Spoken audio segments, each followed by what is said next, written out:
Dos 11 milhões de postos de trabalho fechados no primeiro semestre, 8 milhões eram de negras e negros, que são a maioria entre os informais. Na entrevista central, Ângela Guimarães, da Unegro, faz um balanço das dificuldades enfrentadas pela população negra e fala sobre as lutas antirracistas nesse ano. E nossa reportagem conversou com familiares e amigos de Marielle Franco. 1000 dias após a sua execução, os mandantes do crime ainda não foram identificados. Eu sou Pamela Oliveira e começa agora a Central do Brasil. Central do Brasil. As eleições municipais mostraram o enfraquecimento de Jair Bolsonaro, mas também evidenciam que os desafios para as eleições de 2022 passam por lutas sociais e pela construção de um programa capaz de conquistar a sociedade. Vamos acompanhar a análise política do editor da newsletter Ponto, Miguel Stedley. Embarque imediato. O resultado das eleições municipais gerou a falsa impressão de que o debate até 2022 deve se dar em torno de legendas, de nomes, de quantidade de votos. Ao contrário, a chance da esquerda chegar forte em 2022 é realizar dois movimentos: produzir lutas e apresentar um programa de transformações concretas da realidade. Não faltam motivos para as duas coisas. A economia está naufragando, a iniciativa privada não tem forças para recuperar a economia brasileira sozinha e Paulo Guedes e Bolsonaro não vão colocar o Estado a serviço de socorrer nem os trabalhadores e trabalhadoras, nem a economia.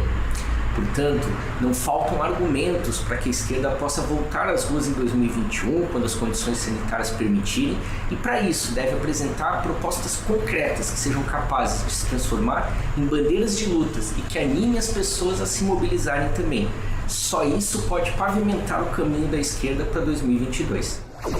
O ano vai fechando com um mercado de trabalho menor e mais desigual. 3 anos depois da reforma trabalhista, o reflexo é o crescimento da informalidade. 4 a cada 10 pessoas ocupadas trabalham por conta própria, muitas no regime de trabalho uberizado, que transfere os custos ao próprio trabalhador e não garante direitos. Quem conta mais é Nayá Tauane. Trilhos do Brasil. As relações de trabalho têm ficado cada vez mais frágeis e precárias. Sem alternativas, as pessoas recorrem à informalidade e sofrem com a falta de direitos. Segundo o IBGE, no Brasil estima-se que mais de 38 milhões de cidadãos buscam sustentar as famílias com trabalhos informais, seja de vendedor ambulante, motorista ou entregador por aplicativo. A pesquisadora e advogada trabalhista Viviane Vidigal avalia as consequências dessa lógica de trabalho.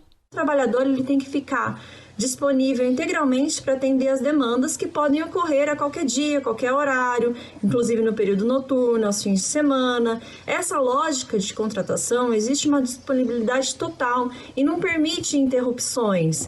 O capital, ele requer um trabalhador que não para nunca. Há um trabalhador sempre disposto e disponível. As cidades com o maior número de trabalhadores informais são as mais afetadas pela Covid. É o que aponta um estudo da UFRJ. Com a ausência de apoio do Estado, a população se vê obrigada a se expor nas ruas para garantir a renda de casa. Como é o caso da entregadora por aplicativo Tirza Drummond, que relata a ausência de direitos mesmo após a série de mobilizações da categoria. Em relação ao trato com os aplicativos e também sobre um avanço na relação de direitos trabalhistas, a gente não teve nenhum, assim, né? O suporte para a questão da pandemia, enquanto a gente trabalha, ainda é muito ineficiente, são pouquíssimos postos de distribuição de máscaras e álcool em gel, não é todos os dias que tem. Tiago Bonini, também entregador por aplicativo, relata a falta de avanço nas pautas dos entregadores e reforça a importância da luta dessa classe. Então a importância dessa garantia, a pessoa poder garantir, se ela for roubada, ela poder comprar outro veículo, né, para trabalhar. Se ela se acidentar, ela poder se manter até poder voltar a trabalhar, né? E se ela, vamos supor, ser mandada embora, né, ser bloqueado de uma vez, ela ter uma garantia, um fundo de garantia para se manter por um tempo. Então não mudou praticamente nada e apenas piorou. Hoje tem indicação de literatura na nossa parada cultural. A estudante do Distrito Federal, Fernanda Marques, sugere um autor brasileiro nascido no Rio de Janeiro e radicado em Natal. Parada cultural. A obra que eu escolhi foi o livro brasileiro Meu Pé de Laranja Lima, do autor José Mauro de Vasconcelos. A história é muito sensível e trata da vivência do Zezé, que é o próprio autor quando criança, num contexto de muita pobreza, incompreensão ou talvez até subestimação da complexidade de sentimentos e necessidades que existe durante a infância, o que acabou fazendo com que o Zezé fosse muito sozinho e tivesse como um dos poucos amigos o pé de laranja lima do quintal. Se passaram 1000 dias desde a brutal execução de Marielle Franco e Anderson Gomes. A morosidade da investigação, que teve interferências de Bolsonaro, vai reforçando a sensação de impunidade e corrobora com posturas violentas contra vereadoras ativistas por direitos humanos. Carol D'Artora, em Curitiba, e Duda Salabert, em Minas Gerais, são vereadoras recém-eleitas que estão sofrendo ameaças de morte. Vamos para a reportagem de Afonso Bezerra. Nacional. 1000 dias de um assassinato brutal sem respostas. O mundo ainda quer saber quem mandou matar Marielle Franco e Anderson. Eleita a 5ª vereadora mais votada do Rio de Janeiro em 2016, Marielle era ativista dos direitos humanos e tinha uma importante atuação política no tema da segurança pública. Combatia o machismo e o racismo. Era uma incansável formadora de novas lideranças. Seu lema: eu sou porque nós somos. E foi com esse idealismo que Marielle abriu portas para novas mulheres negras ocuparem a política. Hoje o país se mobiliza pela memória de Marielle. A família estimula a preservação do legado da vereadora, como analisa a irmã dela, Aniele Franco. São 1000 dias de muita dor, muita saudade, muita tristeza, mas também 1000 dias de esperança de dias melhores, né? Desde que mataram a minha irmã, a família inteira tem tentado se reinventar e seguir juntos. Quanto mais fortalecido, mais coletivamente falando, melhor. As investigações se arrastam e até agora, no 1000º dia, ninguém sabe quem é o mandante do atentado contra Marielle e Anderson. Às vésperas desta data, outras mulheres parlamentares sofreram ameaças de morte, o que revela a rede de ódio contra estas mulheres que ameaçam o poder masculino e branco nos espaços públicos. Marielle combatia este modelo. Ela oferecia uma nova linguagem, um novo corpo, um novo olhar para o exercício político. Foi morta cumprindo este propósito. Deixou muito bem plantadas estas novas sementes, como define a vereadora Thaís Ferreira. Que era o lugar de compartilhamento de poder, né? Esse lugar que ela repetia, de que uma sobe e puxa a outra, realmente ela estava fazendo ativamente esse movimento de puxar outros, porque ela sabia que uma pessoa como ela, com tudo que ela carregava, não podia seguir sozinha naquele espaço. Então tudo que ela fazia era pela coletividade, né? Esse eu sou porque nós somos, que ela trouxe no slogan de campanha lá em 2016, ela realmente assumiu aquilo ali numa prática coletiva de fazer política, comunitária de fazer política, inclusiva de fazer política. A população preta e parda corresponde a mais de 47% dos informais no Brasil, contra 34% entre os brancos, segundo o IBGE. A precariedade da moradia e do trabalho fizeram essa população ficar mais vulnerável ao coronavírus. Ângela Guimarães, presidenta da União dos Negros pela Igualdade Racial, fala sobre o assunto. A entrevista é de Jonatas Campos. Entrevista Central.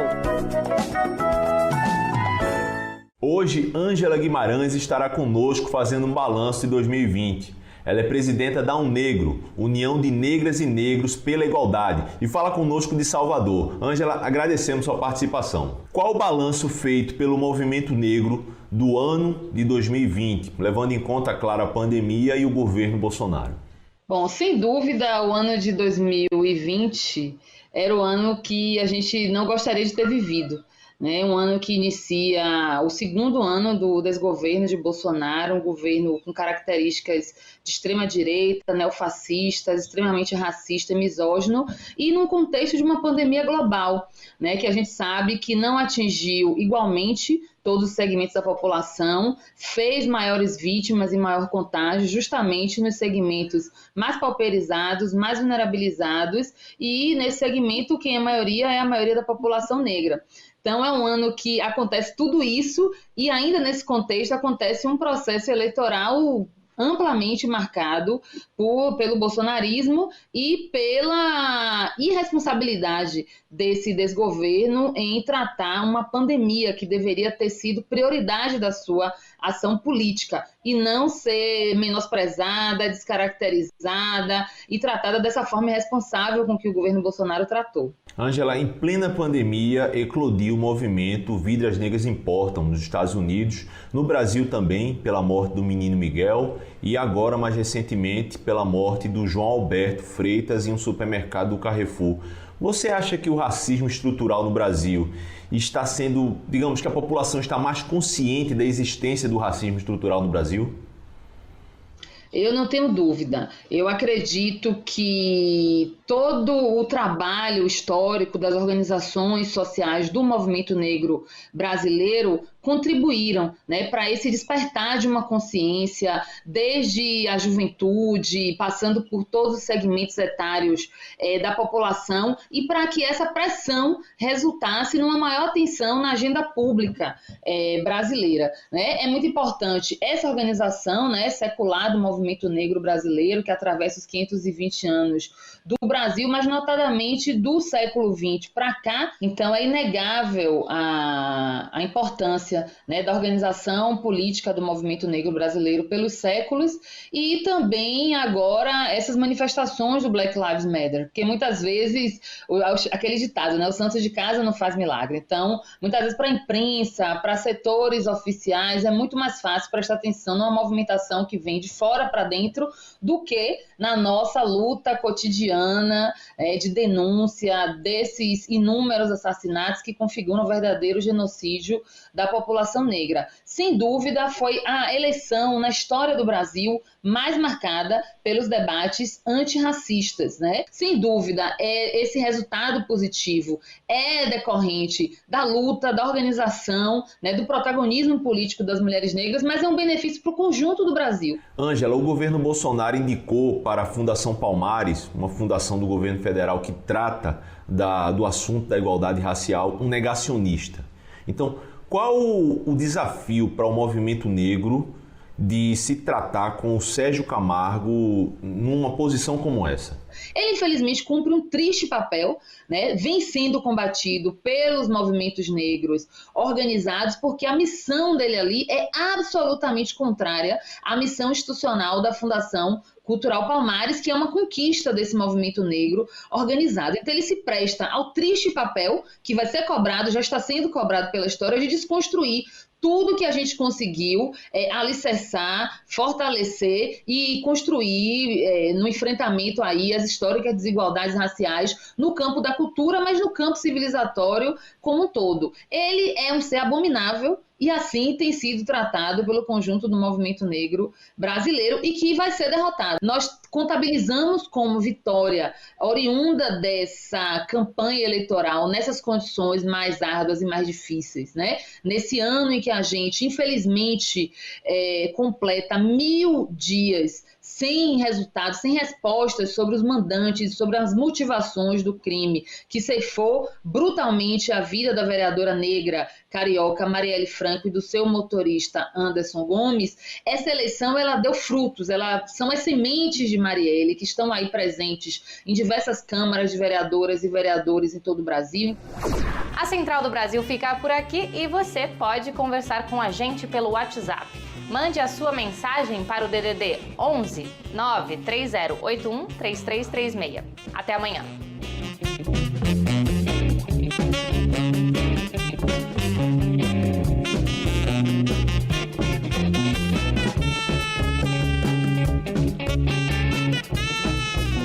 Central do Brasil, a rede de comunicação dos movimentos populares.